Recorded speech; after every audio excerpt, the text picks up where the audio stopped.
온라인과 모바일 쇼핑이 대세로 자리 잡으면서 전자상거래 업체뿐만 아니라 기존 유통업계 강자들도 사활을 건 경쟁에 뛰어들고 있는데요.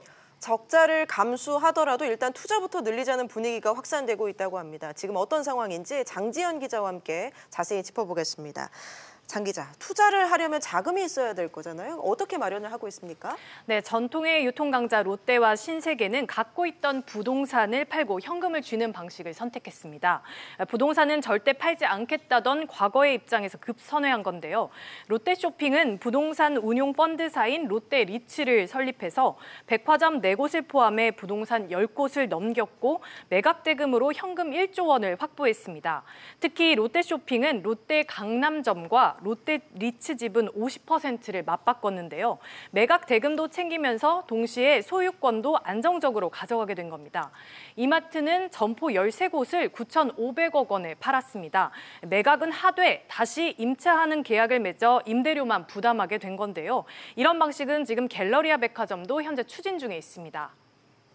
네, 장 기자, 그러면 이커머스 업체들은 어떤가요?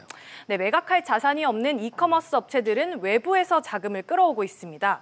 쿠팡은 손정의 소프트뱅크 회장이 이끄는 비전펀드에서 지난해 20억 달러, 우리 돈 2조 4천억 원을 투자받았고요. 위메프도 게임 회사인 넥슨 홀딩스로부터 3,500억 원을 지원받았습니다.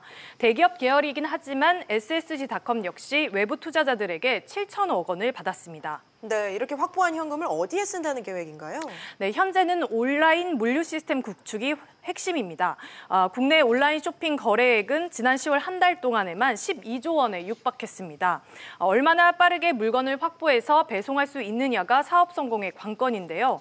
전통적인 오프라인 유통 채널의 물류센터는 물건을 보관하는 개념이 강합니다. 그런데 이제는 배송 효율화가 훨씬 더 중요해진 건데요. 쿠팡의 경우 전국의 물류 인프라 102곳을 운영하고 있습니다. 오프라인 전용 물류센터를 기준으로 이마트는 6곳, 롯데마트가 3곳인 것과 비교하면 크고 작은 물류센터가 20배나 더 많은 겁니다. 때문에 SSG닷컴 역시 투자받은 돈으로 5년 내에 온라인 전용 물류센터 10곳을 더 늘리는 데 활용을 할 예정이고요. 롯데쇼핑 역시 확보 자금 1조 원 가운데 30%는 온라인 시스템을 통합하고 물류를 구축하는 데 쓰겠다고 밝혔습니다. 네, 장 기자, 사실 유통업체가 수익을 별로 내지도 못하고 있는데 이렇게 돈을 쓰게 되면 올해도 남는 게 별로 없겠네요. 네, 그렇습니다. 먼저 쿠팡은 지난해까지 누적된 적자가 3조 원에 육박을 하는데요. 올해도 역시 적자 기조를 이어갈 것으로 전망이 됩니다. 롯데, 이마트 등 대기업들도 역시 오프라인에서의 저조한 실적과 온라인 시장에서의 투자 확대로 역시 이익이 줄 것으로 전망이 됩니다. 하지만 시장 독식을 위해서 대부분 경쟁자가 백기를 들 때까지 적자를 감내하는 이른바 치킨 게임은 당분간 치열하게 전개될 전망입니다. 네, 장 기자 잘 들었습니다.